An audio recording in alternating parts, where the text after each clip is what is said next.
Man, welcome, welcome, welcome. We are back. This is Giving the Business. This is Chris Gotti Lorenzo. My partner, Don De Niro's not with me right now, but it's all right. As always, I got his back. We are going to have an incredible show with not only someone that I value as a friend, a dear friend, but again, the wisdom, the knowledge in this music industry. This is why we do these shows, to get you that kind of knowledge and information. And without further ado, I'd like to bring in Damizza. Yeah, what's good, Chris? man? It's good to see you, buddy. Great Thanks for having seeing you me again, man. Thank you for taking this so quick notice. You know what I'm saying? Oh, We're both please. in town. I just came back from Poland. But there has never been a time when you have ever said, I need you. Yes. And I have not popped up. That's a fact. And vice versa. And vice versa. And vice versa. And vice versa. So that's a two-way it's street. love, dog. Thank it's you. all love. So, I want to get to the beginning. Let's go early days, young Damizza, comes in. And how did you get started? If everyone doesn't know, Damizza, in the heyday of the music industry, hip-hop especially, Damizza was probably the most powerful man in music. Let's say that. Is that safe to say? Well, humbly. How about this? One of the most powerful men in music. Well, I was number 4 in Source Power 30. If that's what you want to say. Okay. No, I'm just kidding. No, but that's real. Like I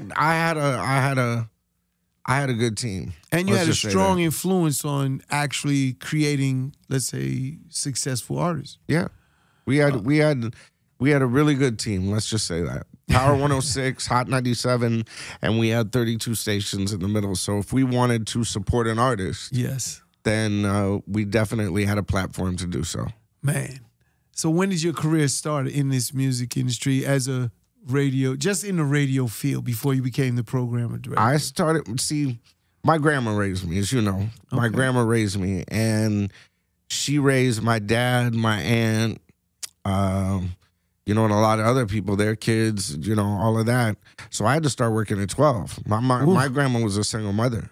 Wow. So I started working Where'd at 12. Where'd you come from? Where? Santa Barbara, California. Cali. But I had this affinity for radio. Like that first time, when the old Biggie line, when the tape popped. Yeah. You know what I mean? I saw this little radio button, and I flipped it and started dialing, and Michael Newman was on the other end of it. He was the night jock in Santa Barbara. So I became his intern. And that's how it all started. I started in radio at 12 as an intern, and one thing led to another. I was the youngest program director in history, but they wouldn't let me do rap. My passion was rap. Thank God they let you do rap. Well, they didn't let me at first. I know, but I'm saying thank God they did. Yeah.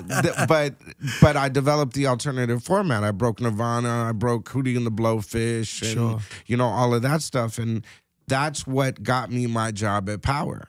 As they said, whatever this kid's doing, because formatics of radio, it doesn't matter what the music is. You know what I'm saying? It's Explain the rotation. That, for my ignorant listeners that may not understand. You know why records, why records are played, so many times a week. Right. You know what I mean? 70 times a week. Sure. It's based on research and, all of this kind of stuff. I just had a knack for that kind of stuff. So I kind of picked alternative records and rock records and mixed them in, and I created what was called album-orientated rock, because Nirvana and, Garbage and Hootie and the Blowfish, we didn't have really a gold base, which is like the oldies. You know what I mean? Like a Power 106, Mobb Deep was the current. Yes. But we were playing Curtis Blow as somewhere else. The old school. Sure. You know what I'm saying? To make it palatable. Got it. You know what I mean? And that's why, like, for instance, like when we met, I could play How Many Wanna, Holla Holla, and go deeper with some of these album cuts. And that's what created album-orientated rap. Got it. Do you see what I'm saying? So I could play Nothing But a G Thing. I could play Still DRE, but I could still play Kill You. Right. I could still play, alternative or older rap, let's call it. Right. And pick 3 or 4 cuts off a new album and tee off on it. You know what I mean? So valuable. For the artists that are listening, that hear this, to understand what traditional records, how they were broken before today, because it's very different today. Very different today. But everything evolves, so there's another evolution. We'll get into it later with the AI and stuff like that. That's the next evolution, or what I call paradigm shift in this music industry. Yeah. So you get in, you started, when did you become the program director for Power? What year? February 3rd, 1997. 97. Is when I started as a music director. Yeah. And they were telling me, like, I couldn't play Ain't No Fun and Morning Drive. I couldn't, play a lot of these records, but they were street records. Mm-hmm. And I noticed, why are we playing these? Why aren't we asking our audience, the important questions? These are the passion records. Do you like it? All about you, Yes. Unconditional Love, the Tupac records that people couldn't, hear on the radio. Right. So I was like, what will make us different? What will make us different? And it was a combination of that and breaking artists. Right. Like when I first met you and Irv and you brought me Ja, and it was How Many Wanna, but like How Many Wanna was the bridge record. Mm-hmm. You know what I'm saying? Like, it was the bridge record to Holla Holla. Yeah. It was Let Me Get It, but it was Warm It Up Here. Right, but it was a different way of breaking records then, and artists then. You'd start off with these Let Me Get to Know You records, and you rotate them for a while and get people familiar with the artist and the voice, and then you'd work in, and then when you drop it between me and you, then the audience is ready. How long in your career, how long have you seen a record be worked to continually before it actually became, let's say, number one?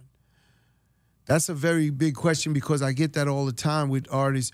They're doing something, the record starts moving, but then it's still increasing, it's still moving, but they want to get to their next record. And I say, you can't really jump off of a record moving. Well, that's a trick question with me. Okay. Because you have to remember, Steve Rifkin brought in Big Pun on a VHS tape. Right? Shout out Steve Rifkin. Yeah, shout out Steve Rifkin. Loud Congrats records. to what he's doing. Yeah. But he brought it in on a VHS tape. And I took the VHS tape into the production room, put it on a CD, and gave him back the VHS tape. And we're sitting there having a conversation. All of a sudden, he's like, what's the CD? Are you playing Big Pun on the radio right now? Right. You know what I'm saying? Yeah. That was how I broke records. You know what I'm saying? Yeah. So now it's a lot different. But there's, it was more about artist development. Do you know what I'm saying? Sure. So it wasn't just about one record. I mean, look at Jay-Z, for instance. We went through Who You With. We went through Sunshine. We went through, how many records did we go before we got Hard Knock Life? Right. And then even the Powers of Beast, Steve Smith and all of them, it's a novelty record. It's never going to work. Right. Leroy wasn't going to give him the album budget. You know what I'm saying? Like, remember? Yeah. They said, until I know what girls like. So I threw I Know What Girls Like on the radio as a favor for Jay Brown to get the album budget. Shout out Jay Brown. Yeah, Jay Brown's a good guy. Incredible guy. And very rich guy right now. Doing his thing with Riri. Yeah, what a smart guy, and though. With Rock Nation, he's a super But that's smart what guy. I mean is the building of that. Do you know what I'm saying? Yeah. It wasn't just like Jay-Z came out of nowhere. Right. You know what I mean? It wasn't like Ja came out of nowhere. No. You know what I mean? Your guys' street work.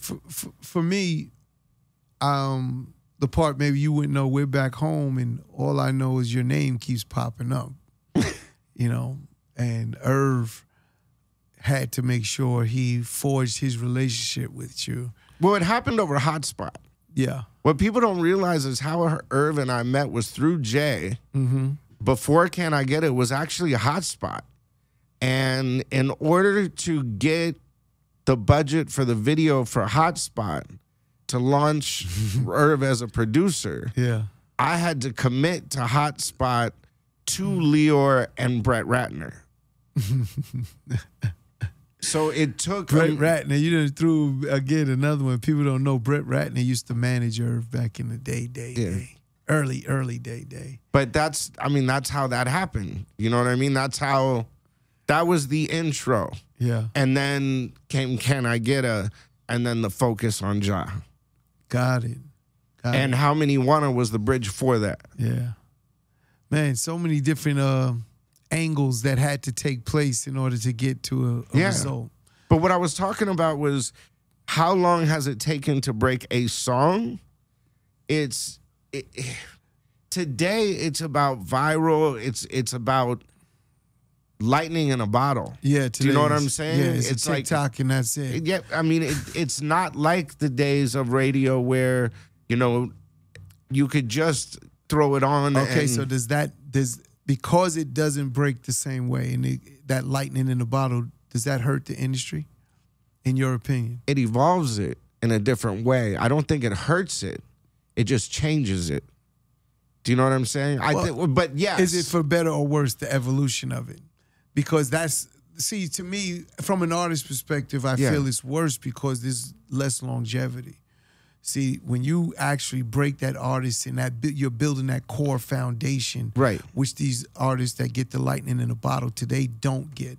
They get right away, and then that core value is not there. And if you don't feed them, I like to call music food, because if you don't feed them, they go eat somewhere else. That there's another artist right around the corner. Only the Drakes, the Little Babies, like these. There's certain staple artists that could get away with, let's say, less of a amount of food they're feeding.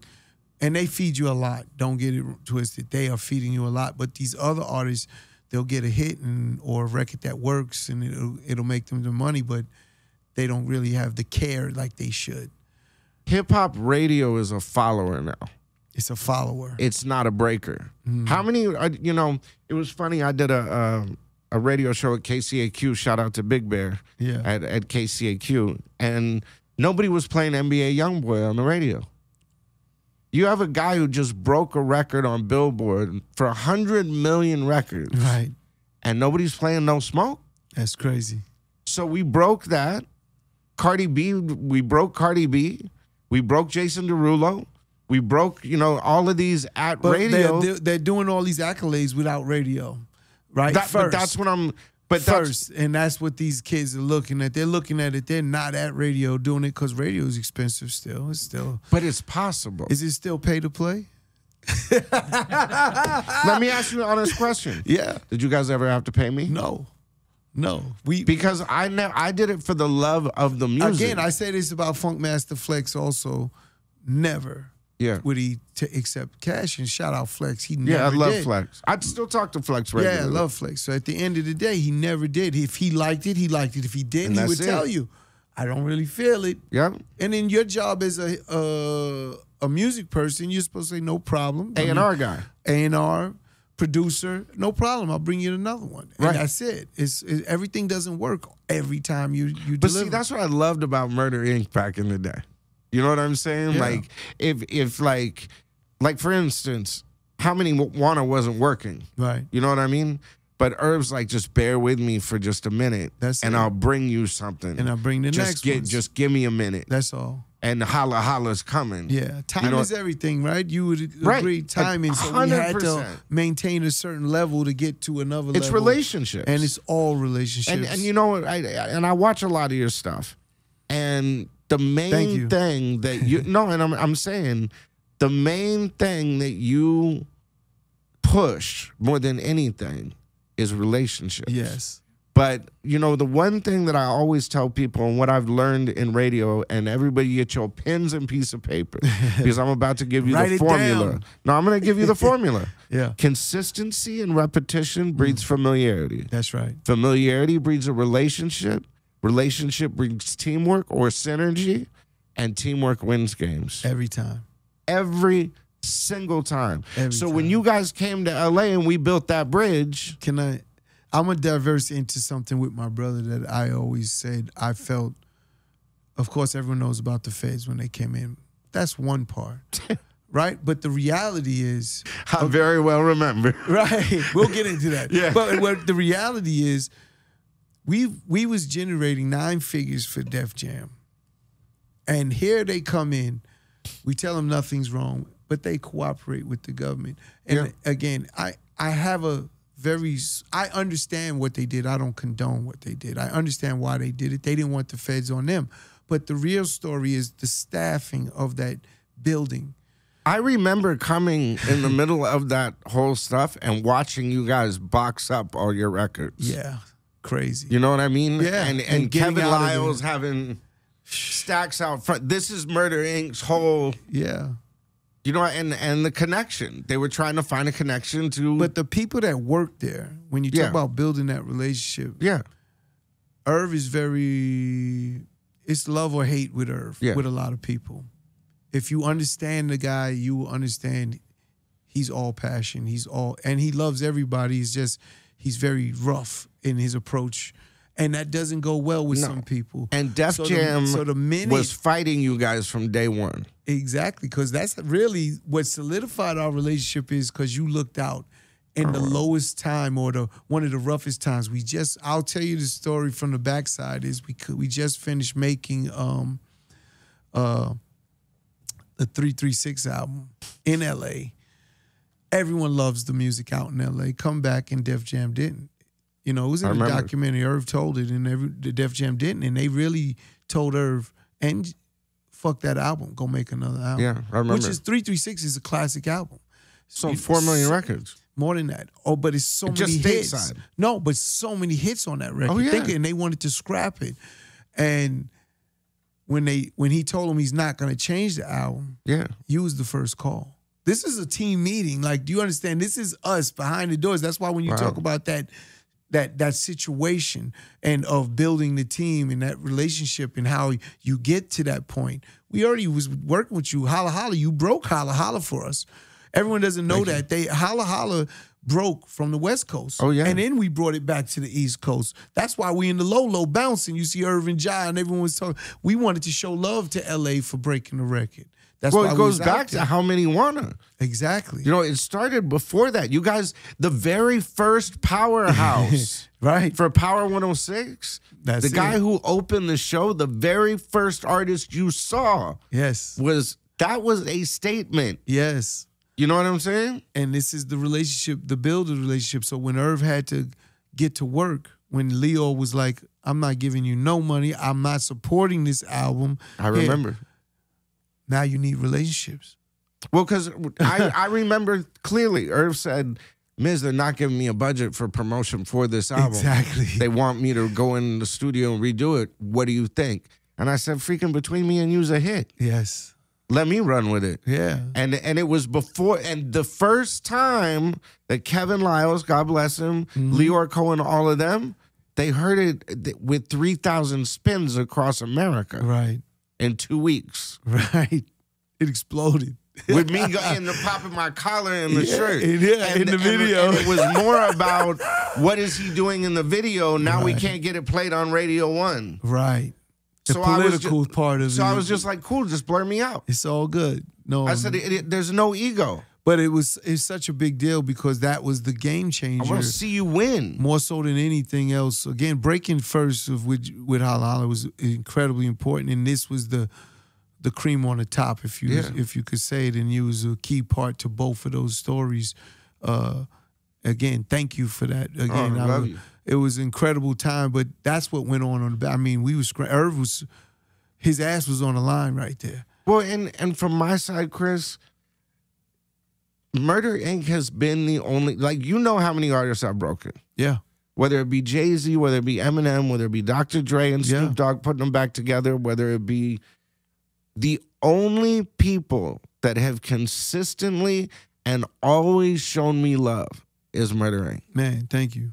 We again. I mean, I see Irv on Drink Champ or Ja on Drink Champ. Yeah. Holla Holla broke out of L.A. Damien did that. That's right. You know what I mean? Irv, when they were talking about the 50 and M stuff and all that, like I met M through Damizza. That's right. We used to play pool together. Like we get together. It was crazy. all love. It was all love. You know, and then I just think Ja Rule came out and said he could actually be cool with 50 right now, which is again amazing.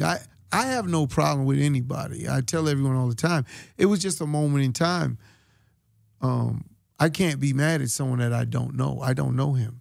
I never met him. I didn't. So it's like for me, it was never an issue. At the time, it was just Chris, doing what you do. That was the business. You had to have beef to come up. Yeah. You know what I'm saying? And that's what rap was. But the difference is it went from battle rapping to gang banging, to violence, to East-West. Yeah. But what people don't realize about how we killed the East-West beef was there was a point where Ja and Snoop were about to go at it, and I flew to New York, walked into Herb's office, and put Snoop and Ja on the phone with Snoop, Ja, and Herb on the phone three-way. Said, "No, this ain't gonna happen." Right. And then I put Snoop on Summer Jam with Jay-Z, and then I put Snoop and Biggie on stage in Los Angeles. Wow.